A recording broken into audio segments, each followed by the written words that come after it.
Je m'appelle Bernadette. Est-ce que vous entendez bien quand elle lance les pictos? Oui, je crois que c'est plutôt bon. Oui, continuez, merci. Parfait.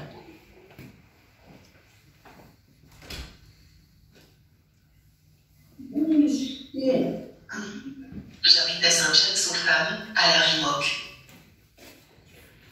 Je suis née le 14 février 1961. Je suis mariée à Fabien. Ma sœur s'appelle Gisèle et mon beau-frère Dominique. J'ai une grande famille avec plein de petits-neveux dont j'aime bien recevoir les photos et vidéos.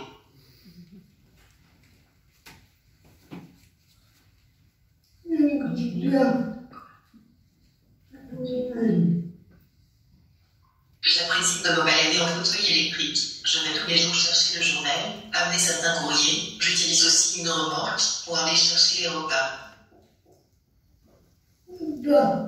J'aime m'impliquer dans différentes instances. Je fais partie du comité de vie sociale et du comité de pilotage vie affective et sexuelle.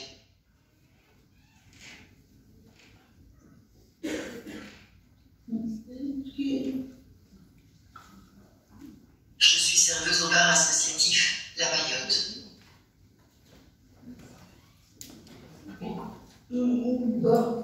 Toutes ces tâches et ces rôles sont importants pour moi. J'ai besoin de me sentir utile tous les jours.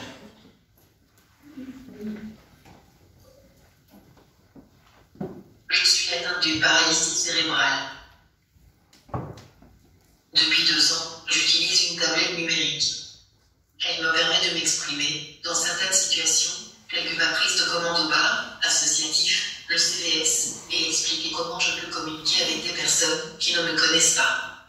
Ma tablette me sert également à consulter mes mails quand je veux et les photos de ma famille qui m'envoie.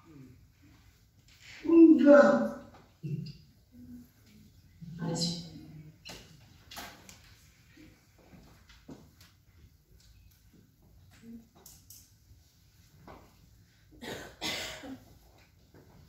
Je m'appelle Bernadette, je ne parle pas avec la voix, mais je comprends très bien. Pour communiquer avec moi, je vous montre comment je fais oui et non. Alors, comment tu fais oui? Et comment tu fais non?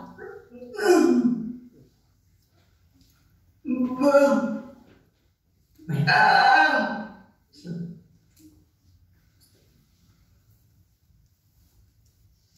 Ensuite, posez-moi des questions fermées pour que je valide le sujet. Puis posez-moi des questions de plus en plus précises. Regardez-moi, j'exprime beaucoup par mes expressions.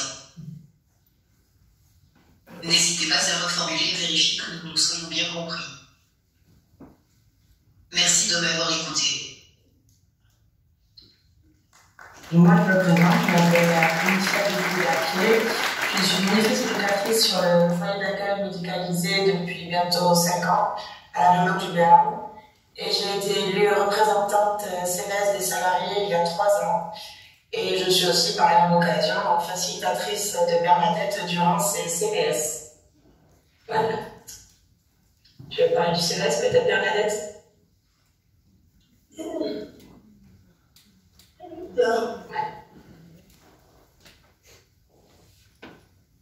Je suis présidente du CVS depuis 3 ans. Suite à une formation, nous avons retravaillé à l'organisation des comités de vie sociale. Avant chaque CVS, nous avons une réunion de préparation avec toutes les personnes accompagnées du FAM. Nous avons une liste de thèmes à aborder. Pour chaque thème, les personnes me font part de leurs attentes et ce qu'ils aimeraient voir changer dans leur quotidien. Avec ma facilitatrice, nous prenons note de ces attentes. Après cette réunion, nous préparons les questions que nous envoyons à la chaîne de service. C'est elle qui transmet pour l'ordre du jour de la réunion. Pendant le CVS, je suis accompagnée par une personne qui me connaît bien pour servir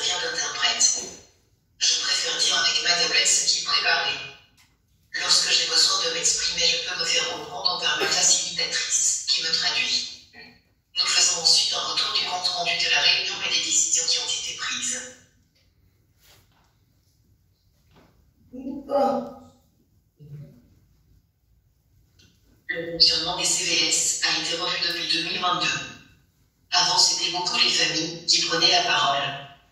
Quand j'assistais au CVS, j'écoutais mais ne m'exprimais pas.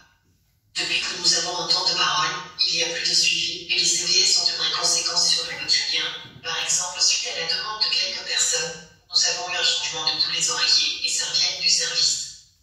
Ce qui m'aide également, c'est de pouvoir être accompagné dans toutes les étapes par quelqu'un qui me comprend bien et qui me formule lorsque je ne comprends pas bien certains sujets. Je me sens de plus en plus investi dans ce rôle. Par exemple, après avoir entendu une demande, je l'ai transmise le lendemain à ma facilitatrice pour qu'on intègre la prochaine réunion.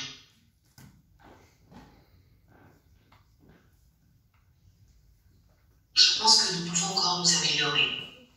Comme je ne peux pas m'exprimer avec des mots, c'est la préparation et le temps qu'on y accorde qui me permet de vraiment m'exprimer. J'aimerais que pendant les CVS, les personnes parlent moins vite et utilisent des termes moins compliqués. Lorsque je suis accompagnée par une personne qui me connaît bien, j'arrive à exprimer tout ce que je veux. Je dois encore travailler à être mieux repérée par les autres, en tant que présidente, pour pouvoir conquérir leurs attentes au quotidien, en plus des réunions de préparation. En conclusion, j'ai une vie bien chargée. Je n'aime pas m'ennuyer. J'interpelle et je déteste qu'on me fasse à ma place même si c'est plus rapide. J'aime rendre service aux autres et de me sentir utile.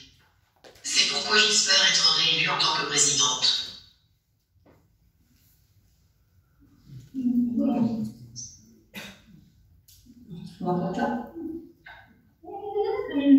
C'est moi? Qu'est-ce que j'ai à en dire? C'est ça? Moi, personnellement, cette formation qu'on a reçue en 2023 avec Lucie Agathe, elle m'a permis de mieux comprendre mon rôle de représentante au CVS. Elle nous a aussi appris à utiliser des outils pour le recueil des attentes et la retranscription des conclusions du Conseil de vie sociale, comme par exemple le carnet de bord, qui nous aide beaucoup à la préparation et à la restitution après auprès des autres résidents. Avant, on faisait vraiment les choses de manière beaucoup plus informelle. On prenait les questions un peu comme ça quand elles venaient. Et maintenant, grâce à la formation, on structure bien. Et pour nous, c'est important de structurer et formaliser les CVS parce que ça permet de les rendre plus officiels. On a pu aborder pendant cette formation plusieurs sujets comme le conseil de vie sociale, le conseil d'administration, le recueil des avis, le rôle des élus, le déroulement d'une séance et la diffusion d'informations. Et quelques jours après la formation, nous avons eu un questionnaire sur la participation des personnes en situation de handicap dans les structures, où on a pris le temps avec Bernadette de répondre à toutes les questions et de faire un retour aux formatrices sur les axes d'amélioration. Et tout à l'heure, Bernadette a parlé des thèmes qu'on a abordés pendant les petites préparations avant le CVS. Et c'est vrai que pour nous aider, on se base sur des thématiques telles que les conditions de vie, l'hébergement, l'accompagnement, la restauration, les soins et tout ce qui tourne autour de l'activité, des activités, des animations. Voilà. Et personnellement, je trouve qu'il y a aussi des axes d'amélioration à avoir. Pour moi, c'est surtout le temps nécessaire à l'accompagnement qui n'est pas suffisant. Parce que clairement, je n'ai pas de temps dédié à cette préparation. Donc on fait avec le quotidien pour essayer de trouver les moments les plus adaptés. Et c'est vrai qu'actuellement, en travaillant un week-end sur deux, nos réunions de préparation du CVS, les mots se font sur les temps week-end. Parce que c'est là où on a le plus de résidents présents et où on peut vraiment avoir assez de temps pour préparer tout ça. Voilà.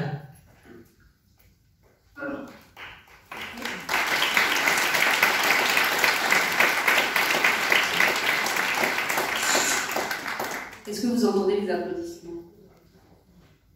Non, on n'entend pas. Ah, bon, bah, c'est pour ça, il y a eu des applaudissements en fait. Voilà. Merci beaucoup pour cette présentation. C'est vrai que vous dites deux choses qui sont importantes. Bernadette, vous expliquez comment vous êtes passée en tant qu'élue du Conseil de la vie sociale de spectatrice à actrice avec une participation. Oui. J'ai essayé de faire mes questions en entonnoir, mais c'est un exercice qui est vraiment pas facile. Donc Bernadette, soyez gentille. Donc, ce que je voulais vous dire, c'est qu'effectivement, on a vraiment l'impression dans votre témoignage que vous êtes passé de spectatrice à actrice. Vous avez l'impression que ce que vous faites, c'est une participation réelle et qui sert et qui est utile. Est-ce que c'est ça? Oui. Et ce que je trouve aussi intéressant, en tout cas moi dans votre témoignage, et on l'a évoqué tout à l'heure, c'est le côté d'avoir plus structuré, formalisé les choses avec des outils, en vous organisant, enfin, voilà, qu'il y ait des étapes à respecter. Ouais. C'est plus concret, et que ce soit pour nous et même pour les résidents du FAM à qui on restitue tout ça, ça recentre bien les choses. Et Bernadette, est-ce que donc vous diriez qu'aujourd'hui, la participation dans le Conseil de la vie sociale, c'est une participation qui est réelle et qui sert à quelque chose qui est utile pour vous et pour les autres? C'est un grand oui.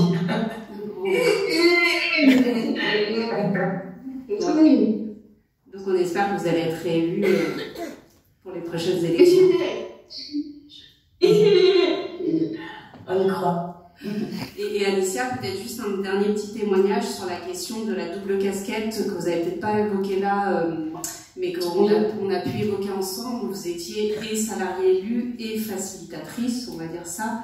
Et ça, c'était quelque chose qui n'était pas facile ou confortable pour vous. Oui, au début, c'était assez flou pour moi, parce que c'est vrai que les salariés ne se servaient pas trop de cette instance pour faire amener, poser des questions, pour aborder des sujets. Et cette formation, elle m'a permis aussi à moi de comprendre ça et aussi de leur expliquer à eux qu'ils pouvaient se servir de cette instance-là pour dire des choses positives ou même négatives, mais c'était aussi réellement pour eux, donc ça a permis de remettre au clair un peu dans les idées de tout le monde. Ben, Eva, je vois vous titouiller avec la tête. Vous êtes d'accord avec ça aussi?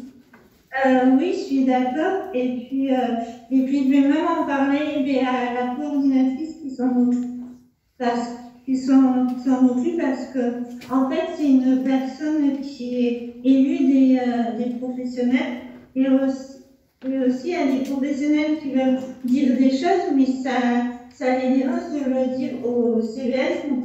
Donc, je vais en profiter de cette instance pour parler de cette formation qu'a fait l'éducatrice, je ne sais pas comment elle s'appelle, mais pour faire Alicia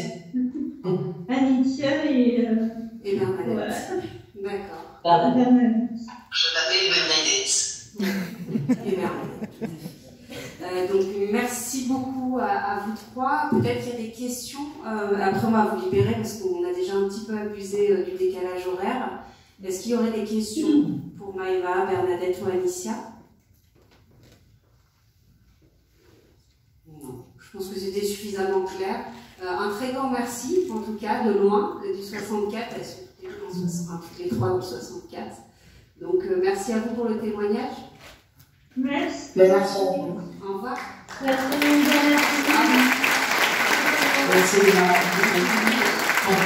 Merci.